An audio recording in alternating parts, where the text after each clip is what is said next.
Umapasada, umaarangkada. Ito po ang RPW's Best Magazine Show, Rated K-Roll.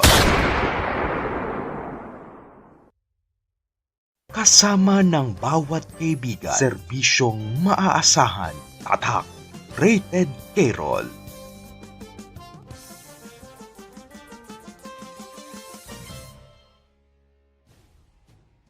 Ako po ang inyong kaibigan at ito ang Rated K-Roll, patuloy na maglilingkod sa buong digital community. Ang oras po natin, 28 minuto makalipas ang ikasampo ng gabi. Mga kwentuhang totoo, usapang tagos sa puso.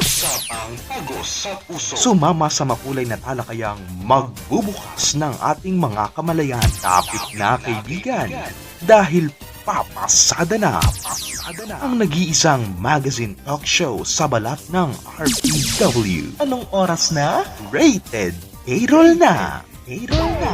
Rated K-Roll sa KDG. Ayun, so magandang gabi sa inyo lahat mga kaibigan natin sa buong digital community. Ayan, isang panibagong usapin at kwentuhan na naman ang ating pagsasaluhan, syempre with our guest for tonight. Pero bago yan, no, titingnan muna natin ang ating mga kaibigan sa comment section if kamusta na ba sila. Ayan. So, syempre, nangunguna, Dior Wong ka, no, na nagtawag na. Ayan, magtawag na kayo ng ating mga kaibigan dyan para marami tayo, no, na sumaksi at makisangkot sa kwento natin for tonight, no. Ayan, sabi din dito ni Hazen Louie, ayan, shoutout daw. Ayan, shoutout po sa inyo. Thank you so much for watching. Ayan, sabi dito ni Kate Frey, ayan, nauna, yes. Ayan, so, ayan, marami na tayo, has. Kaya para mas magtuloy-tuloy, no, yung ganito, magandang usapan, makulay na usapan, mag-like na, no, sa ating official Facebook page. Ayan, nauutal ako. So, mag-like na po tayo sa ating official Facebook page, no, na at Rated K-Roll, no, at mag-email na rin ng inyong mga kwento para sa iba pang exclusive matters. I-share nyo na rin tong live, no, para mas marami pang makapakinig ng live natin or na pag-uusapan natin ngayong gabi. If you guys napansin nyo, parang medyo nawawala tayo sa sarili. Pasensya na po, ayan. So, meron talagang bugbog sarado lang po tayo ngayong gabi, pero hindi natin palalampasin, no, yung pagkakataon para makasama pa rin kayo, di ba? Yun na may mahalaga doon, no? It's always the pahinga, no? Which is ito yung pahinga. Yes. Grabe naman yun.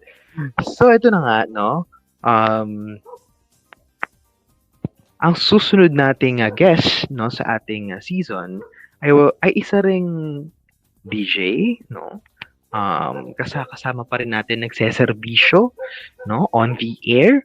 Walang iba kung hindi si Chiara, or mas kilala nyo bilang DJ. Ayun. Ayan, hello Chiara and welcome to Rated K-Roll. Hi, good evening po, K-Roll.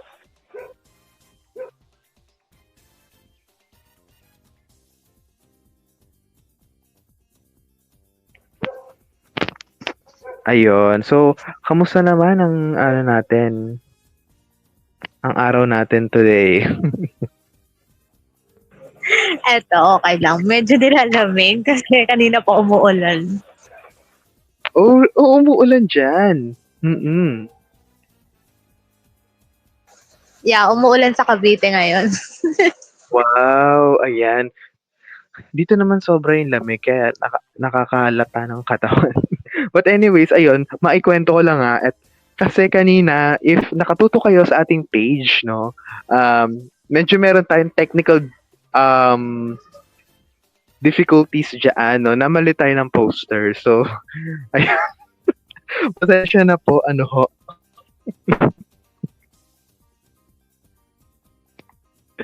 Ayun, sabi dito ni ano, nako, sana nga. Ayan, so, before before, so, ano ba sabihin to? Bago ang lahat, ayun. So, paano mo pinaghandaan ang gabing ito, no? Based on your observation sa mga nagdaang interviews, no? Ano ba yung ine-expect mo, no? Na mangyayari once na ikaw na ang umupo dito? Actually, expected ko na ma-hot seat ako dito tonight. Charot. Based sa observation ko kay Sky kagabi, ayun.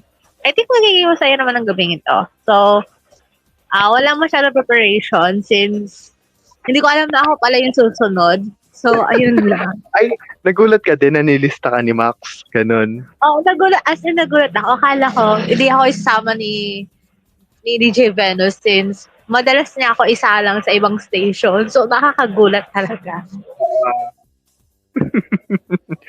Ayun, so, doon tayo magsimula, ano. Um, yung ganong style ba, ano siya, it's a manager type ba? Or parang, ini-introduce ka, no, ni Max, no, sa iba't ibang institusyon, no? What what are your thoughts about that na nagiging export ka ng BCS, ganon. I'm honored naman na maging parang spokesperson ng Bicol Station since ayun nga yung pinaka-head namin is hindi talaga maganda yung quality ng internet niya or sometimes there's lag or echo sa kanya. Kaya mas binibili niyang hindi mag-represent since medyo nahihiya din siya sa iba. So, it's an honor na i-represent yung Bicol Station sa ibang station. Oo. So, paano ka nagsimula, no, na maging representante, no, ng isang organisasyon, ganyan, or even Bicol lang ba, or may iba ka pang mga organizations, no, RW or RP, na talagang ikaw yung nagsisilbing front desk, no? Actually, more on focus ako sa RP when it comes sa pagre-represent. Kasi dito naman sa real world, I'm an introvert talaga. So, dito talaga sa RP, kumakapal yung mukha ko. Anyway, nag-start ako bilang council ng Bicol Station or nagre-represent ng Bicol Station since majority ng mga higher ups namin dati is inactive or umaalis na. And then, nalisyempohan talaga ni DJ Venus na ako yung pinaka-active. So, wala siyang choice. So, paano nangyari na sa real world, no, introvert ka, no, you are living on in your own private life. Tapos dito, ang dami mong ganap, no? Parang guesting dito, guesting doon, manage dito, manage doon, no? Ano ba siya maituturing? Other persona that others don't see, or isa siyang tawag isa siyang talent na pausbong pa lang, kumbaga, na wala pang na eventually mahahawa din yung real world mo when it comes to that. Actually, tingin ko other persona siya. Kasi since dito sa RP, natatago ko naman yung totoong identity ko and kaya kong ilabas yung talents ko nang hindi ko pinapakita kung sino nga ba talaga ako sa real world. Oo. But do you have any plans, no, on parang paninindigan ko na to, ganun. At dito ako hinubog, no, like sa mundong ito, baka pwede kong itawid sa kabila, or parang kontento na ako na kami na lang nakakaalam ng ganap ko sa buhay. Maybe soon, kapag nagkaroon ako ng lakas ng loob. Pero sa ngayon wala pa di ko pa naiisip. Bakit sa tingin mo mas naging showy yung closet mo sa RP kaysa sa RW? Kasi pwede naman, di ba, yun na you already, no, you have that potential na sa real world pa lang. is just that na-improve ka na lang nung nag-enter ka dito sa world na ito. Pero in your case, no, dito ka nagsimula, no? So, bakit sa tingin mo dito sa mundo mo na ito na-discover na may ganito ka palang talento? And at first, di mo ba di mo ba naisip ito before na magiging ganito ka na sa kinalalagyan mo? No, hindi ko talaga naisip siya before. Kasi, ano lang parang normal girl type lang talaga ako sa real world. Well, pagdating dito sa RP, parang nalalabas ko talaga yung talents ko nang hindi ko iniisip yung mga judgments ng person or hindi ko malalaman talaga in real world kung sino nga ba talaga nagsabi nito or kung ano nga ba iisipin nila in real world. Basta nandun lang ako sa RP, andun lang yung boundaries ko.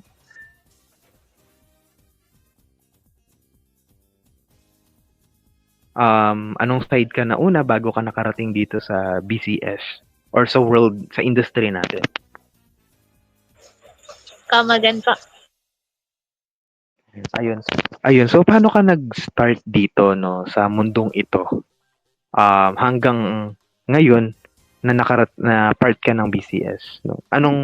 May sinalihan ka bang ibang sides ng RP or talagang direkta BCS ka na agad nung pumasok ka? Nag-start ako dun sa during pandemic, year 2020. As in, nauuso pa kasi that time yung mga portraying ng mga Wattpad character. So, nag-start ako sa isang farm called Lord of the Dead. Alpha Familia ata yung name niya. And nagpo-portray sila ng my husband is a mafia boss na na character. So, sobrang boring lang talaga ng pandemic. So, I decided na mag-join sa farm na yon. Tapos, since gustong-gusto ko naman talaga si Jacob dati, Jacob Lee, yung character, doon ako nag-start. Then, naging founder na ako ng farm na yon. Then, umalis ako sa farm na yon. Sumali sa mga hoods hanggang sa napadpad ako sa Bicol Station kasi yung past station namin dati nila DJ Venus at saka DJ Peshay, parang may conflict kami doon. And gusto ko talaga bumalik sa pagdo-DJ that time. Kasi nga, gusto ko talaga nagsasalita lang hindi nakikilala ng tao yung mukha ko. So, nakita ko yung Bicol Station. Tapos, doon ko nalaman na nagtayo pala si DJ Venus ng station. So, I joined. Then, after a month, naging inactive yung mga council ni DJ Venus. So, nag-start ako sa pagda-train ng mga trainees. Then, ayun na, naging counselor na.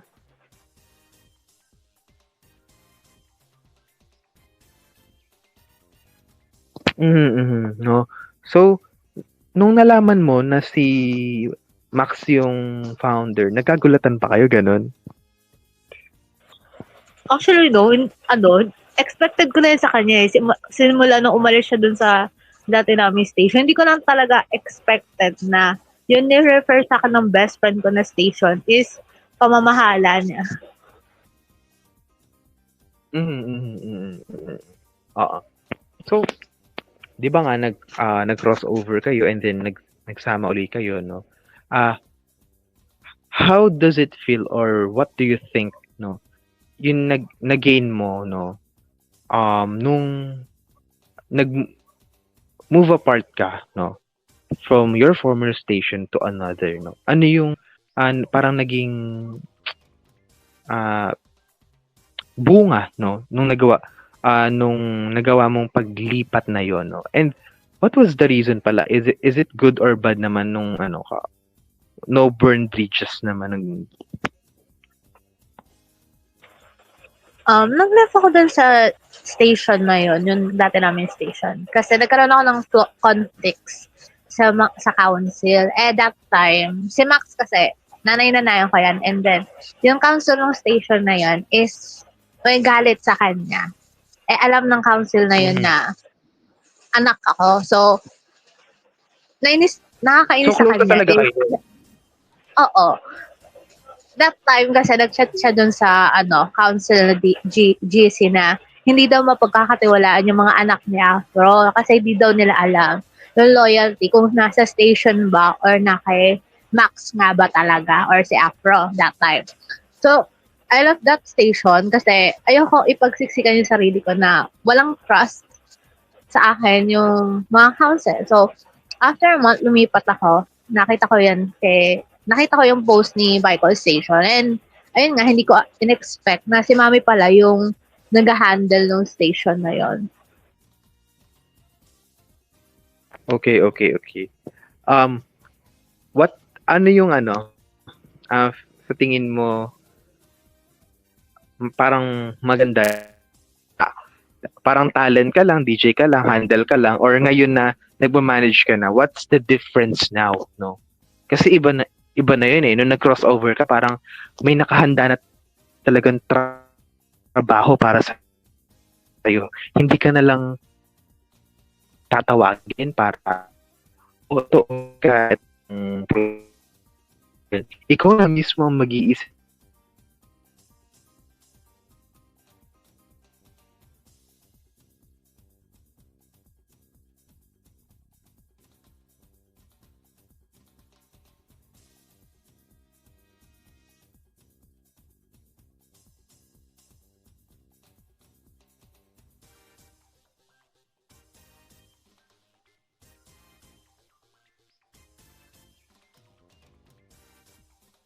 May hinahawakan ka pang posisyon. Dun kasi sa dati kong station, newly elected admin lang talaga ako noon. Nung umalis ako, as in. Kaya nalaman ko din yung sinabi ng council na yun. Then, nung nag-transfer naman ako sa Bicol Station, hindi ko naman ini-expect na magiging council ako or whatsoever. Like, gusto ko lang talaga maging member kasi ayoko yung burden na mag-iisip ng segment, mag-iisip ng topic. Pero, as the time goes by, siguro mas naging comfortable na ako sa fact na kailangan ko nga talagang i-manage yung station kapag wala sila DJ Venus or DJ Pechay. And kailangan ko na rin mag-step up na para maging active man lang yung Bicol Station. So, it's a big transition for me, pero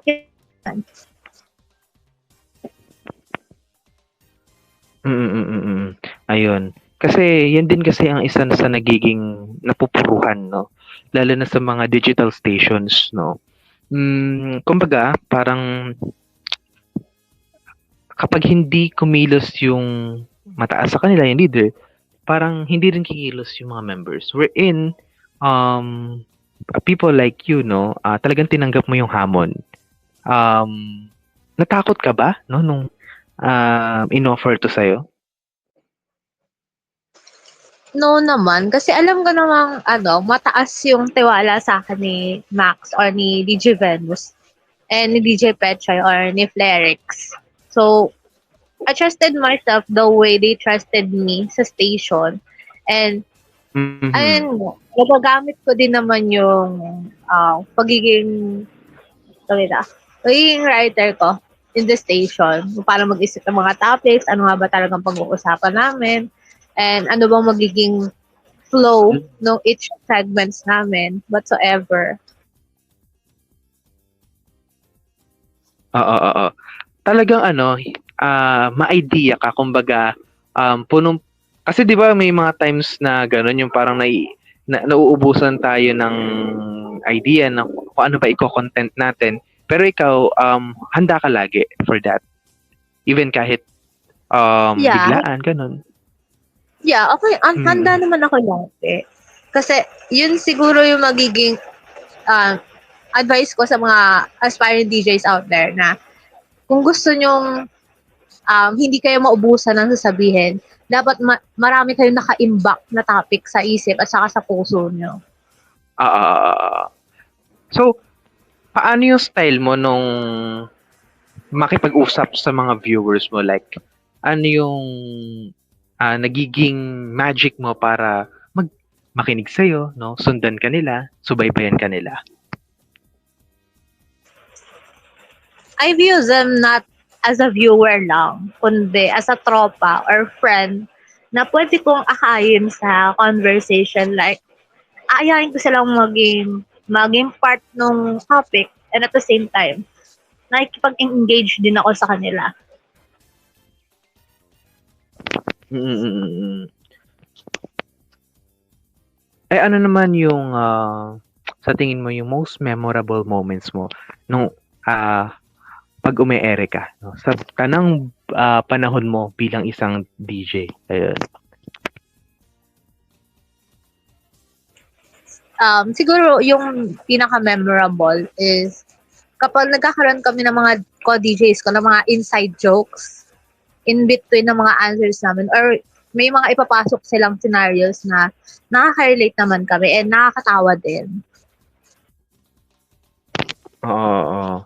Ayun, so, nakita talaga natin na kuwela talaga si, DJ Snow 'no. Pero bilang isang boss naman, puwede ko na ba sabihing boss kasi parang, talagang, um, medyo mataas ang responsibilidad mo sa BCS.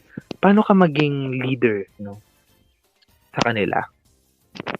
Strict ka ba or whatsoever?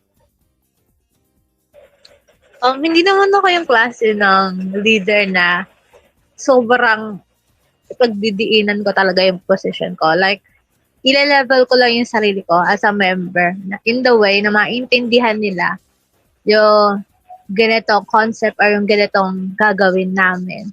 So that hindi nila ma-feel na parang ina-abuse ko yung power or parang nagmamarunong ganyan bida-bida.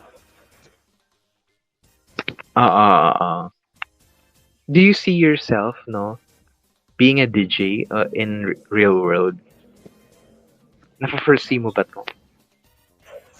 No, I don't see myself as a DJ in real world talaga. So, kumbaga, you have the purpose, pero somehow parang related naman ba sila nung purpose mo sa real world or it's really a different world? It's a really different world sa real world at saka RP sa akin kasi mas gusto kong hinihiwala yung buhay RP ko sa buhay real world ko in a way na um, hindi ko magagawa yung mga bagay na ginagawa ko sa RP dun sa real world kasi hindi ko talaga kayang mag-speak up sa ibang tao or sa maraming tao or sa mga radio station na yan. Basta mas comfortable lang talaga ako sa RP. And you're contented with that, no? Yes. Oo.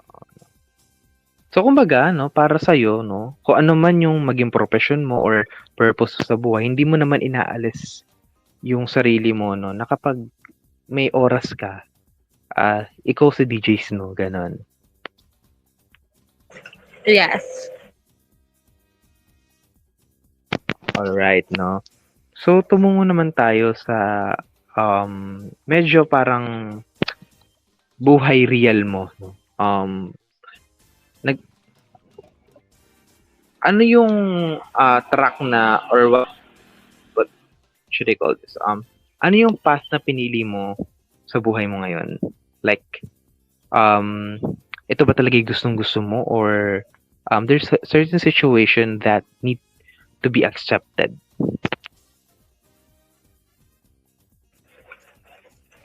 Sa real world kasi, I'm actually in the process of accepting changes sa buhay ko. Like, hindi habang buhay na mag-rely sa parents, ganyan. Like, hindi habang buhay nag-aaral ako or estudyante ako.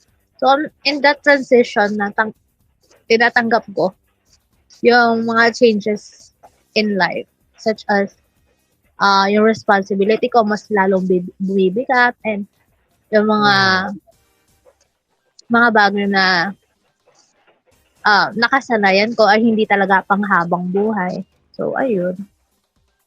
Oo.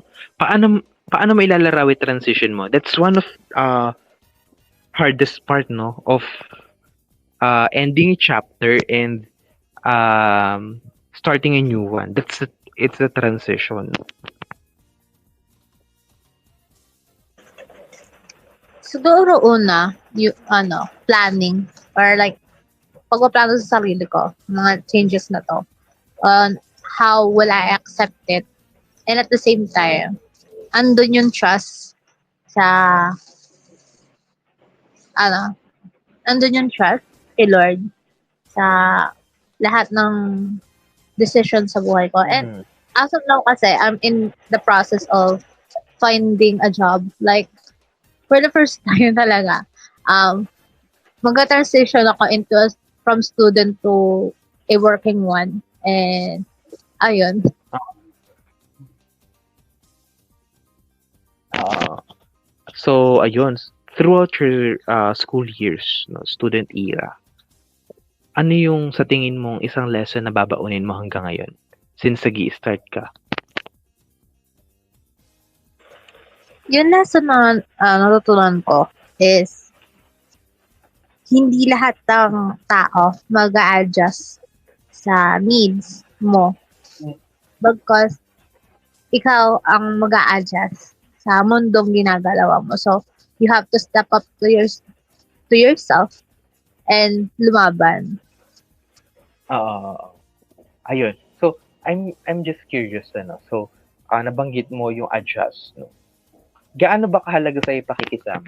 Is it even real or ginagamit lang ng tao para ma tawag dito? Para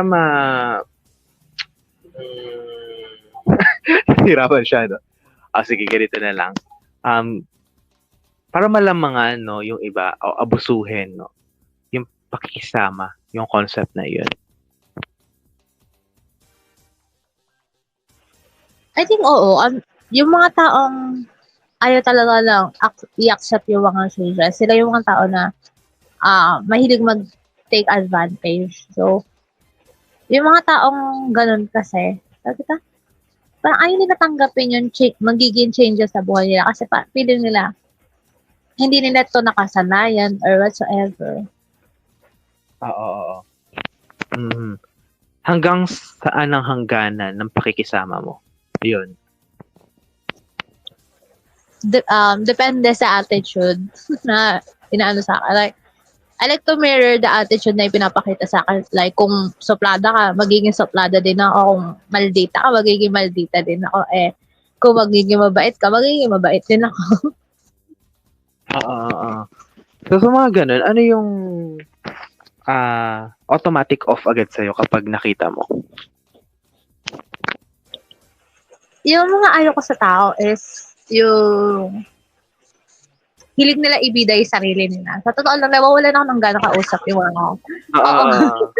yung mga taong hilig ibida yung sarili nila, like, ako nga ganito, ganyan. Like, parang nawawalan ako ng gano'ng kausap yung mga gano'ng tao. Kasi, parang ang off-topic naman kung puro sarili lang niya yung iba-brag niya. And, mas prefer ko kasi yung mga taong humble kaysa sa mga taong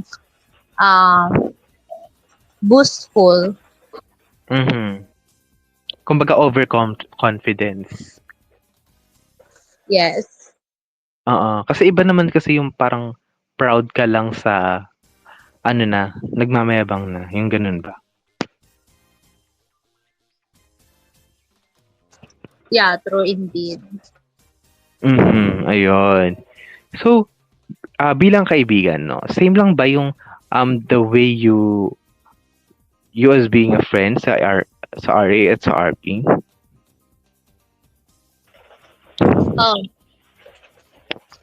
Being a friend sa akin, for me, is the same thing or is the same concept.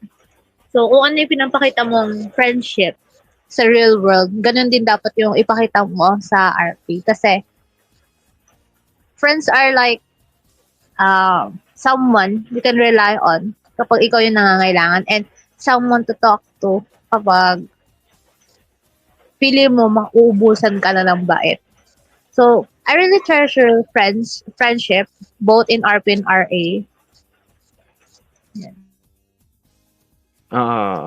Ayun.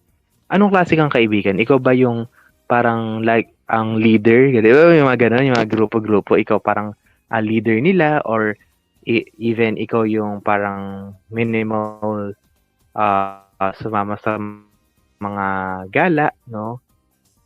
Ah, kung hindi payagan, parang ayaw, no? Parang madalang lang siyang masama sa mga ganaps, pero they cherish it as a real one, no? Tas, or ikaw lang yung parang typical lang, normal lang, ganun, gumigitna lang sa kanila. I'm the mix of all. Like, minsan parang leader or parang nanay. Minsan, tahimik lang na naki-get along. Then, minsan, kapag alam ko namang mali, yung thinking ng mga friends ko, ako na rin mismo nag-initiative na i-correct yung paano sila mag-isip. So, talagang diretso ka sa kanila, prangkas sa kanila pag alam mong hindi tama. Yes, prangka talaga ako. And they understand it.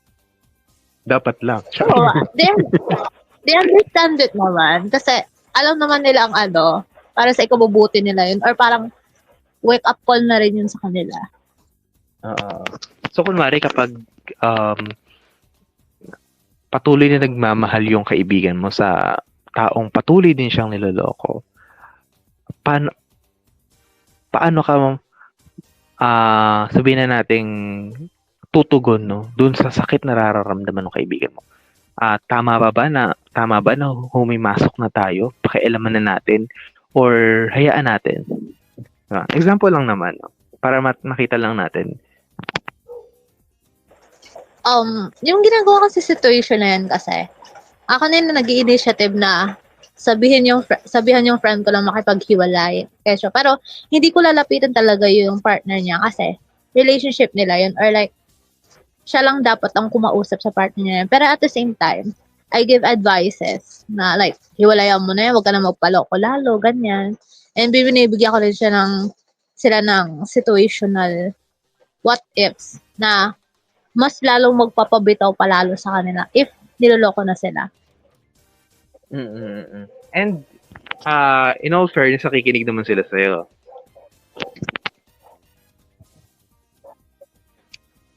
Most of the time, pero yung iba kasi talaga marupok. Alam na Ano natin ginagawa? kung anong ginagawa. Hinahayaan mo na lang. Hinahayaan mo na lang sila ma-realize yan. Paano pag ikaw naman, no, parang kahit hindi sa pag-ibig or anumang desisyon, nanghihingi ka ng advice sa kanila kapag nalilito ka? Open ka sa kanila, ganun. Yeah, open naman ako sa mga advices. Pero madalang lang talaga ako maglabas ng sama ng loob sa mga friends ko. Kasi most of the time, I'm more of a sharer rather than the yapping one or yung mga nagre-reklamo na ganyan.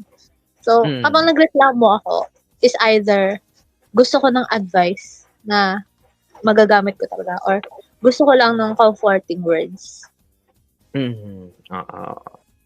So, bilang anak naman, no, sino si Kiara? I'm a dedicated one. And at the same time, yung pinaka-matured since I'm the eldest nga. And doon na nagkukusang loob na hindi humihingi ng kahit anong kapalit. Do you feel the pressure since ikaw nga ang pinakamatanda? Parang, syempre hindi naman maiiwasan sa pamilya yun. Like parang, kahit papaano, kailangan mo rin sumuporta sa kanila once na you have work. Tapos, syempre, nung bago ka graduate, di ba? Ikaw ang unang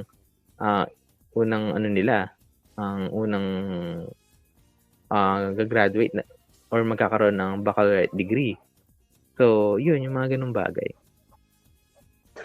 Hindi naman nawawala yung pressure. Pero at the same time, kapag sobrang bigat na talaga, ginagawa ko yung isang bagay na alam ko magpapagaan ng loob ko. So, sa sa pag-aaral mo naman, parang hinahayaan ka nila, no? Or Yeah, wala namang expectation na GPA. Basta lang kapag tapos. ikaw sa sarili mo, Do you have expectation or standard? Yeah, I have standards sa sarili ko. Like, hindi lang basta dapat may tres ganyan or pasado. Like, I want to exceed kung ano nga ba yung kaya kong gawin. Mm, mm, mm, mm, mm. So, pag kunyari, eto, assuming lang naman, no, hypothetically, you gain that number, no, sa grade mo, no? Sasabihin mo ba na parang siguro sobrang hirap talaga ng subject or parang magi-guilty ka kasi or sinisisi mo yung sarili mo kasi hindi mo pa pinagbutihan even though kita naman natin yung effort. None of the above. Matutuwa na lang ako kasi wala na eh. Ayun na yung grade na lumabas. So, acceptance is the key na lang. Ganon.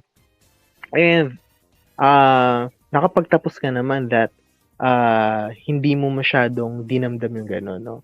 Kasi ang dami nagsasabi na pressure sila, no? Pero ang reality, sila sila lang yung nagbibigay ng standards sa sarili nila. Like, sa trabaho, di ba? Part siya ng criteria yung mga records mo. But eventually, no, most of it, iba yung kinukuha nilang criteria para matanggap ka. Yung mga ganun. Kamaganto. And then what I'm saying is that since you're not pressuring yourself, no, so do you think or naniniwala ka rin that it does not matter the most yung records mo nung nasa school ka pa kapag nag-apply ka ng trabaho? Parang maliit na lang siya na parte. Hindi siya big deal. Yeah. Hindi na, according nga naman sa parents ko, hindi big deal yung grades kapag mag-a-apply ka ng trabaho. Kasi di naman daw nila tinitignan yan. Bagkus, yung skill talaga yung nahanap niya. Kapag naghanap ka ng work. So, balikan natin nung nag-aaral ka, ganyan. Paano mo na pagsasabay, no? Managing your business here sa digital community and your school. Most of the time management talaga. Like, may inaalat ako ng time dito sa real world sa RP. Like, kung yung classes ko is mula 8 to 8 p.m. Then, expected ko na 10. Pwede na akong mag-live or pwede na akong makipag-chikahan sa, hindi lang sa viewers, kundi sa co-DJs ko. Yun. So, nalagpasan mo naman. So, sa tingin mo ngayon, since you are exploring another business of life, same pa rin ba yung magiging atake mo? Yeah, same pa rin naman. Never naman magbabago yun. I will always find a way pa rin naman for Bicol Station or my life in RP.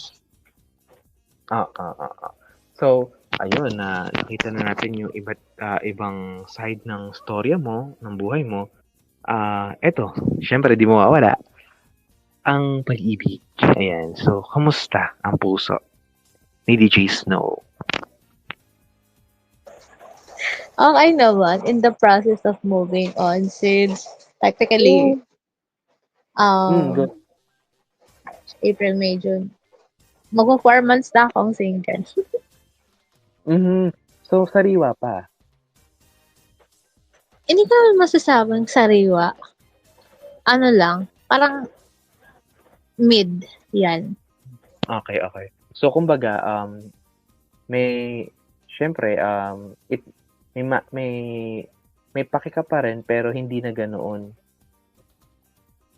Yeah, may pake pa rin, pero hindi na in the mode na nang i-stalk, na what if, ganyan, nagre-relapse. So, it's a two-way decision or siya or ikaw ang nakipag-iwalay? Siya nakipaghiwalay. Hmm. Kasi Hmm, according to her, kasi she's not ready to commit pa talaga.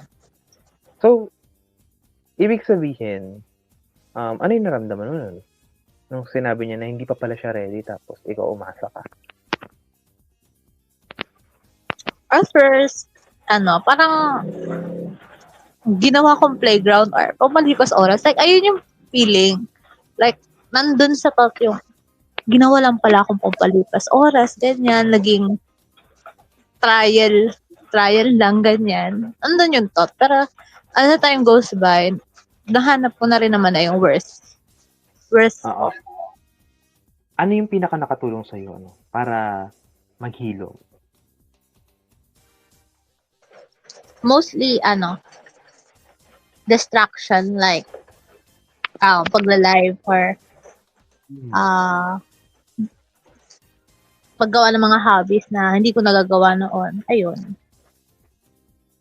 Oo. And, have you tried din ba na talagang binibisi mo yung sarili mo, no? Para lang makalimutan siya. And by that, nagiging mas productive ka. Ang ganda ng mga create mong ideas. Like for example, no, if you are doing painting, no, nagsusulat ka ng kwento, no, kapag broken ka, no, sobrang dami mong naiisip na pwedeng ilagay para mas mapaganda yung obra mo. Yung ganun ba? Pag nasasaktan ka, dun ka mas nagiging magaling. May ganun ka bang ano? Yeah, meron. Actually, I love writing stories. So, one time, nung nag-break kami, pinatay ko siya sa kwento. So, kwento. So meron siyang kwento na talaga sa'yo na Oo. ongoing. And then, dati ko na siyang nagawa. Na-post na din. Like, pinatay ko talaga siya sa kwento na yun. So nagkatotoo. Eh, di naman, grabe. Hindi, I mean, nawala siya sa ano mo. Nawala siya sa linya mo, di ba? Yes, ayun. Pero kung tatanungin kita ngayon, bukas na ba? Handa na ba ulit mag-entertain ng puso mo? As of now, hindi. Like, hindi ko pa makita sarili ko na magko-commit sa ibang tao. Oo. Ano yung pinaka natutunan mo, no, sa relasyon na ito? Wag i-rush yung mga bagay and wag natin ipilit yung sarili natin sa taong hindi pa nga talaga ready. Aray ko. Ikaw, no, sa sarili mo, when was the time to be ready? Kapag nakikita ko na yung sarili ko na pwede na ako or nandun na yung thoughts na magkaka-partner na ako or whatsoever. And then, nandun din yung wala na yung thought na mandidiri ako kapag sinasabihan ko iba na mag-commit na ganyan. Yes. So, sa buong journey mo, no, as a whole, di ba? Ano yung biggest take mo on it that keeps you going? My biggest mistake is trusting people na na more than I trust myself. Ayun siguro yung pinaka-mistake na nagawa ko during my journey in RPW. And tawag dito. Ayun siguro yung mas nagiging fuel ko to keep going sa pagiging DJ Snow and admin ng Bicol. And at the same time, ayun yung nagiging motivation ko to keep on going na i-handle yung mga bagay na ibinibigay sa akin ni Max or ni DJ Venus. And at the same time, ayun yung nagiging rason to prove myself na kaya kong tumayo nang wala sila. Oo. Ayun. So, it's the power, it's the confidence, it's the power within you. Alright, so sa aming pagbabalik, no, itutuloy pa namin ang masayang kwentuhang ito, no?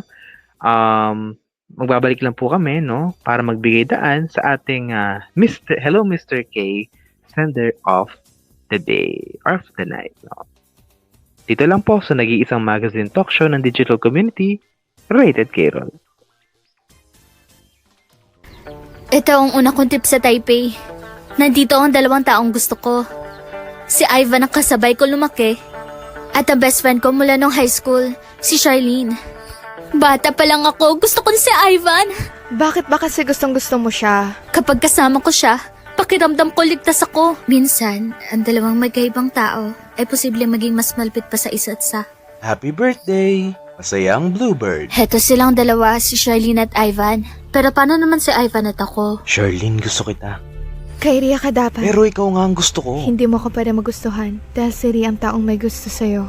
Bawat isa sa amin ay pumapagitna sa aming tatlo. From the first and true home of Asian novellas. 10 taon mo lang ngayon. Matatandaan mo pa kaya ako. Nag-drop out si Charlene sa school. Hindi na siya babalik. Huwag mo pababayaan si Ria. Sa bawat paglingon niya, ako ang makikita niya. Gusto kong pakasalan mo ko. Ang pagmamahal dapat ipinaglalaban. Hi. Long time no see. Bumalik talaga ako para alamin ko natandaan mo pa ako. Sino nga ba ang may karapatan? Ang pinakasalan Ang laki ng pinagbago ni Ivan. o ang tunay na minamahal? Alam ko hindi mo ko mahal kagaya ng pagmamahal ko sa'yo. Dahil si Charlene ang totoong pinakamamahal mo.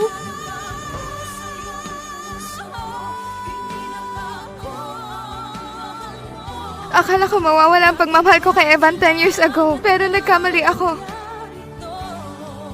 Di na ako papayag na mawala ka ulit. Bakit di mo sinabi sa akin? Paano ko sasabihin sa'yo na ang taong mahal mo ay mahal ako? Para sa akin dapat ang kasahang to.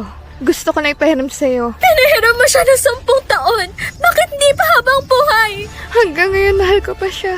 Hindi na kita kaibigan. Ikaw ang totoong third party sa amin dalawa ni Ivan. Hindi mo ko minahal. Ang babaeng makakasama sa hinaharap, walang iba kundi ako. Nababaliw ka na. My Dearest Intruder, the voiced of version. Ayan. So, isang commercial lang naman po. Ito po ay fresh release, no? Kakalabas lang kanina, no? Sa produksyon ng RK Digital at ng Guattari. So, ayan, if you want to stream it, no? Punta lang po tayo sa official account ng Guattari. Ayan, so mag-shoutout muna tayo sa mga ganap natin sa comment section. Ayan, so, para daw multo ang atake. Sabi naman dito, bakit nasasaktan na naman daw sila sa NGL? Totoo. Ayan, so ano nga ba ang NGL of the night natin? So, tingnan natin, basahin natin.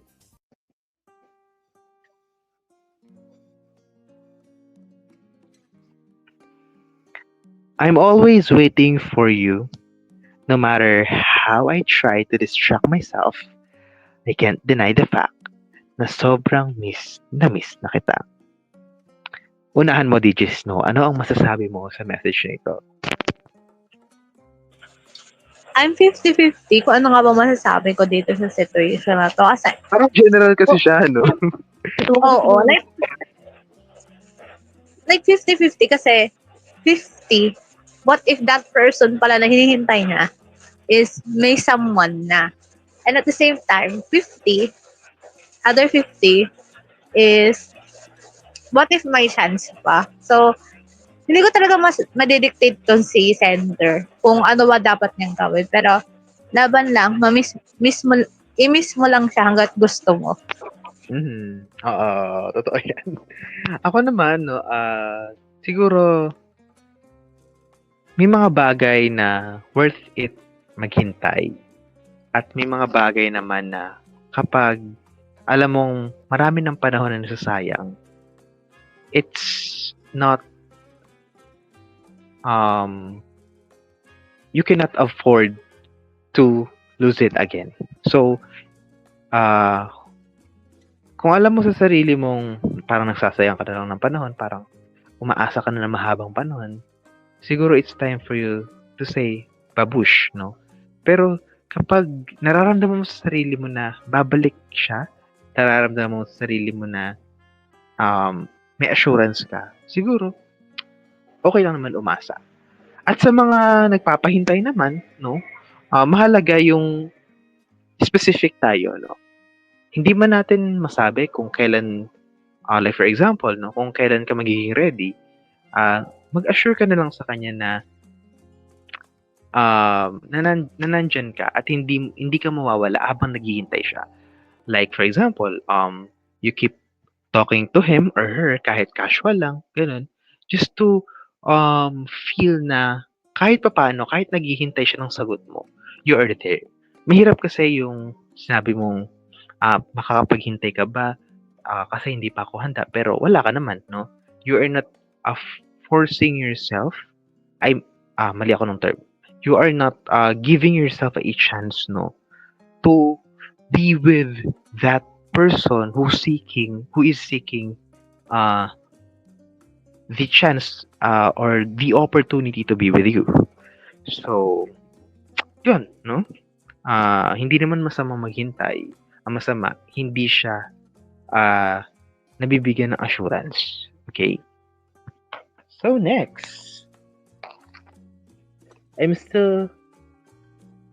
Naulit ba siya? Parang hindi I'm still in love with the person I met in May 20. She doesn't know how badly I want her back. If she accidentally read this, please come back. DJ Snow? The biggest question for sender is this person worth it ba? Or mahal ka ba ng person na to? Kasi kung oo, then go. Pursue that person. Make yourself, i-prove mo sa kanya na karapat-dapat ka para sa kanya. Pero kung may someone na nga talaga tong person na to, it's time to move on.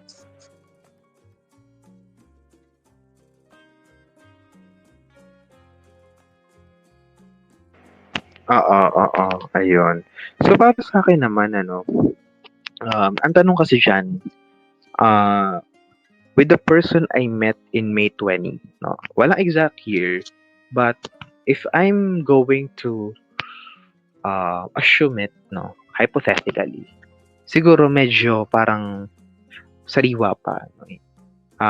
Parang crossover nangyari, no? How come na you suddenly fall in love with her, no? Or pwede rin natin sabihin na you want na mas makilala pa siya, no?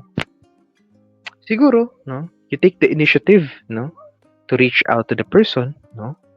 Hindi naman siguro nakakabawas ng pagkatao if gusto mo lang makipag-connect sa kanya, friend, explain mo kung paano mo siya nakita, no? Yung intention mo, no? Oo, nakakaya. Oo, baka isipin niya stalker ka or stranger, but you have to explain it carefully, no? Sa tamang words na maiintindihan ka niya, no? Also, no, gusto mo siyang bumalik, no? Bakit? No? That's the question. Nagkaroon na ba kayo ng interaction before? Bakit hinayaan mong mawala? Bakit hinayaan mong mag-lost kayo ng connection? So, kahit na i-flash, the reality is here, no? Na kahit i-flash pa namin yan sa screen na sana, pag na-aksidente niyang basahin ito, no? Magbabakasakali ka sa lock, no? You take the initiative na para diretso tayo, no? Isang mahirap na gawin pero tumpak naman yung sagot na makukuha mo. E de kung hindi interesado, alam mo na kung may pag-asa kahit paano, dun ka nagagawa ng kilos. para maisagawa mo yung intention mo sa kanya, no? Na sana naman, no, ay mabuting intention. At naniniwala naman ako sa sender na mabuti ang intention na yan. Sabi dito, ni Kind Isaiah, kung may iba na, wag na umasang babalik. Respect na lang din sa partner nung bago, if meron. If wala pang partner, ay, suyuin mo. Tama naman yan. So, dapat talaga, no, yung clearness, no. Yan. So, kung kayo po ay may mga kwentong totoo at mga mensaheng nais ipadala, maaari po kayong mag-send ng ating message sa ating Facebook account na nakikita nyo sa inyong mga screen. Gayun din, wait lang, di pa pala nakaano. Ayan, na nakikita nyo sa inyong mga screen. Gayun din sa ating email, no? Kung mahaba man yan, no? Don't worry, gagawa natin ng exclusive podcast for that. Charot. And also, we are open for NGL link for anonymous sending. Make sure lang na talagang malinaw yung gusto nyong sabihin, even though kahit maikse, no? So, pwede din naman multiple sending dun eh. So, lagay nyo lang NGL link, no? Tatak Rated Carol. Ayan. So, sa aming pagbabalik, no? Tunghayan natin ang mabilisang pasada sa ating fast break, no? Kasama pa rin si DJ Snow dito pa rin sa nag-iisang magazine talk show ng digital community, ang Rated Carol.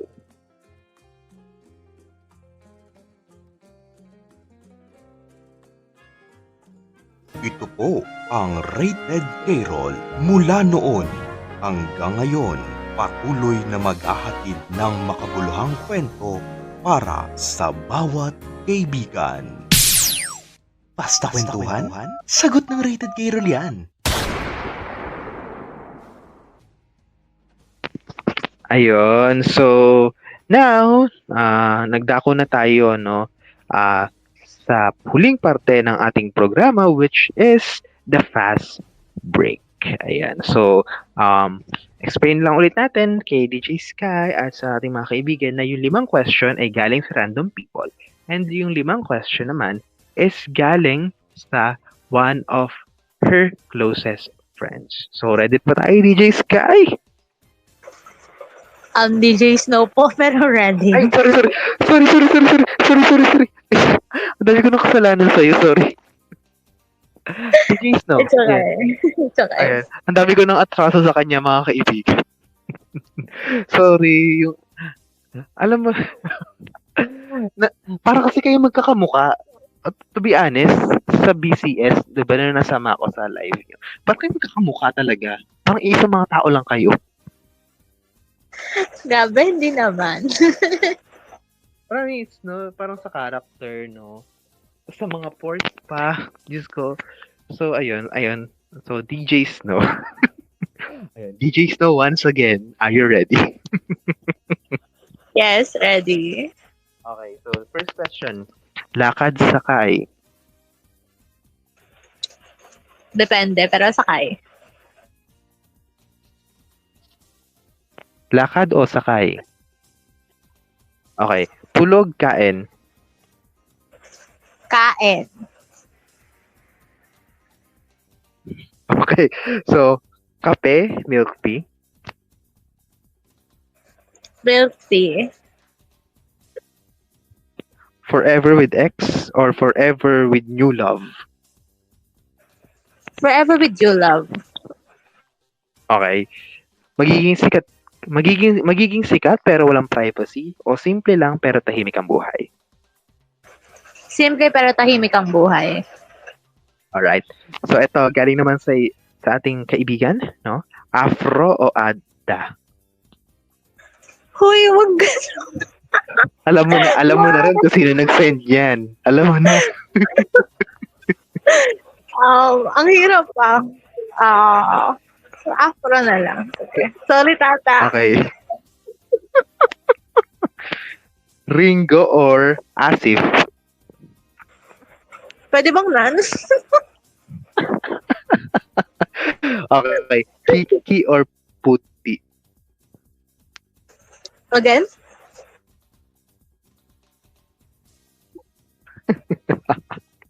Okay, so Riley or Celeste? Uy!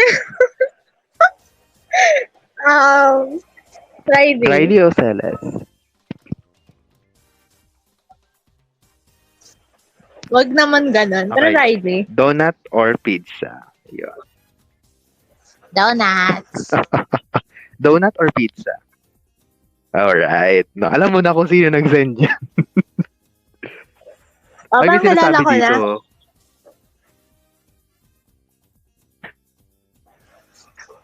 Mama, alam mo, Sabi Kain, mamaya dito, ka sa akin. pare-parehas din ng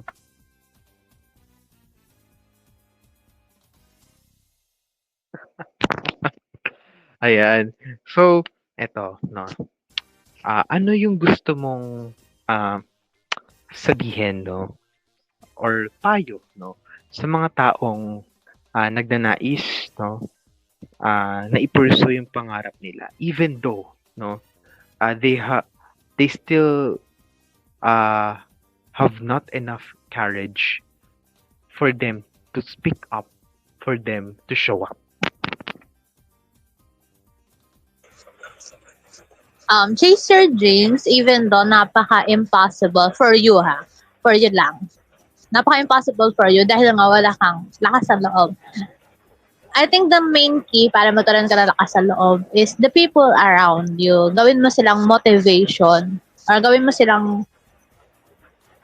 apoy mo to keep on going to your dreams and magsilbing inspiration mo na magpatuloy na i-chase yung dreams mo. So, keep on going on your dream na hindi mo nakakalimutan kung saan ka nagmula. Kasi, the more humble you are, the more you will able to achieve your dream.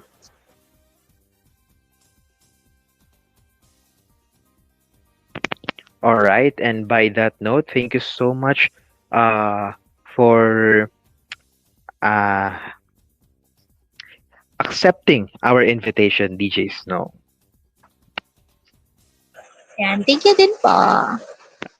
And syempre, makakalimutan ko ba bilang parte ng inyong pagdiriwang ng anibersaryo ng BCS, syempre, kailangan may message ka rin, no? The stage is yours.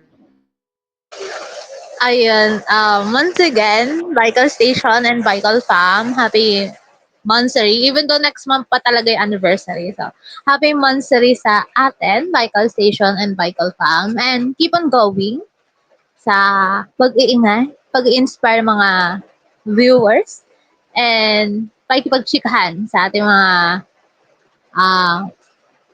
kaibigan. Yun. And mahal na mahal ko kayo, syempre.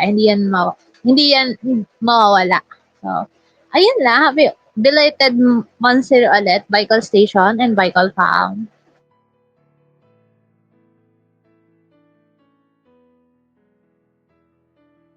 Ayun. So, again, no, happy Monthsary, no.